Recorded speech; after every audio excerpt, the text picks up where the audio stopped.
parle de ce débat tout de suite avec Hélène Frade qui a lu pour nous la presse française. Bonjour Hélène. Bonjour Pauline. Un débat, 7 candidats, ce sera à 21h ce soir à Paris. Demandez le programme. À 40 jours du premier tour, Les Échos, Pauline, propose de revenir sur les programmes économiques d'Alain Juppé, Nicolas Sarkozy, François Fillon, Bruno Le Maire, Nathalie Kosciusko-Morizet, Jean-François Copé pour les Républicains et Frédéric Poisson du Parti chrétien-démocrate. Sur le fond, beaucoup de ressemblances, d'après le journal, qui expliquent que tous les candidats promettent de mettre un terme à ce qu'ils appellent le matraquage fiscal, même s'ils divergent parfois sur la méthode, et d'imposer des réductions massives des dépenses, même si les dosages varient selon les candidats.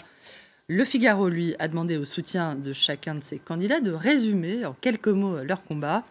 Savoir comment rétablir l'autorité républicaine pour Nicolas Sarkozy, distinguer la droite de gouvernement et celle de la contestation pour Alain Juppé, ou encore imposer l'idée de la double dimension du malaise français, sa dimension économique et identitaire pour François Fillon. Verdict d'ensemble pour le Figaro, il suffit de lire le projet des uns et des autres pour se convaincre que l'opposition a opéré une révolution copernicienne et s'est enfin décidée à prendre le taureau par les cornes, je cite. En campagne, la droite promet des ordonnances et des sévères, prévient l'Humanité, qui rappelle que plusieurs candidats comptent légiférer par ordonnance en cas d'élection, imposer des réformes sans débat, selon l'Humain. Une primaire de la droite et du centre, surtout marquée pour le moment en tout cas par la rivalité entre Nicolas Sarkozy et Alain Juppé. Le débat pourrait se résumer à un duel entre les deux hommes, d'après 20 minutes, qui se demande si le maire de Bordeaux, donné largement en tête par les sondages, vous l'avez dit, va s'avérer le meilleur des candidats, le meilleur d'entre eux, pour paraphraser Jacques Chirac. Réponse de l'intéressé dans Le Parisien. Je garde la tête froide. Dans un long entretien, Alain Juppé assure aussi préférer perdre en disant la vérité qu'être élu en disant des sornettes, je le cite. Alain Juppé cultive sans se forcer son image de sage austère, de figure paternelle, expérimentée et rassurante, commente Le Parisien, en évoquant une stratégie pour l'heure aussi parfaite qu'une ligne droite pointant vers l'Élysée. Même s'il s'en défend, l'ex-premier ministre s'y verrait-il déjà dans le dessin de rançon. Il s'adresse directement à François Hollande. Mon programme, c'est l'identité heureuse.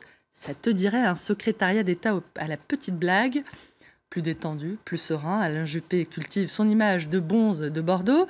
Mais a-t-il vraiment changé, se demande Slate, qui ironise sur sa façon d'apparaître comme le plus méga cool des énarques de sa promotion, parsemant désormais son vocabulaire de vachement et autres vocables dénotant son esprit de franche camaraderie, parlant populaire, copinant avec son interlocuteur comme s'ils avaient gardé des éléphants ensemble, je cite. Sauf que pas du tout, à bien l'observer, Alain Juppé a gardé point pour point sa raideur du temps jadis.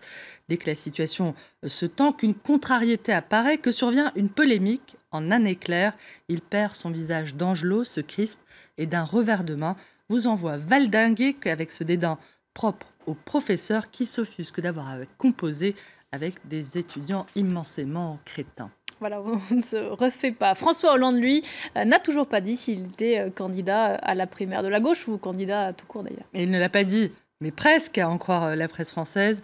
Il ira, sauf si, annonce Libération, sauf si on ne comprend pas exactement de quoi il s'agit, même si le journal euphémise sur le fait que plusieurs dossiers épineux et des challengers très remontés attendent François Hollande s'il se déclare. Dans un livre Confession à paraître aujourd'hui et qui s'apparente en réalité à un plaidoyer, le chef de l'État insiste sur la dureté de sa tâche, d'après l'opinion, qui juge que oui, François Hollande, suspense, souhaite manifestement concourir pour un second mandat. Dr Jekyll, Dr Hollande et Mister Candidat. Le journal le montre tel Louis XIV, présentant son bilan à ces sujets. Mais le roi est nu, dit quelqu'un dans la foule. Sorte de ballon d'essai, le livre « Un président ne devrait pas dire ça » est surtout présenté par Le Figaro comme une bombe à fragmentation lente pour François Hollande, fourmillant de propos qui feront forcément polémique à gauche. Qu'à cela ne tienne, dans un très long entretien publié par l'Obs, François Hollande répète qu'il est prêt, se livrant à un inventaire très calculé de son quinquennat et cherchant à se réconcilier effectivement avec la gauche. Je comprends l'impatience, dit-il, j'accepte l'intransigeance, mais je n'admets pas les procès en trahison, je le cite. Je suis de gauche, j'ai mené une politique de gauche, martèle le président, renouant avec son goût pour l'anaphore. Une politique de gauche, c'est avoir fait de l'éducation nationale la priorité. Une politique de gauche, c'est d'avoir réduit les inégalités fiscales. Une politique de gauche, ce sont des avancées sociales. Avant de lancer, je pourrais continuer. Merci beaucoup Hélène, on vous retrouve tout à l'heure pour la revue de presse internationale.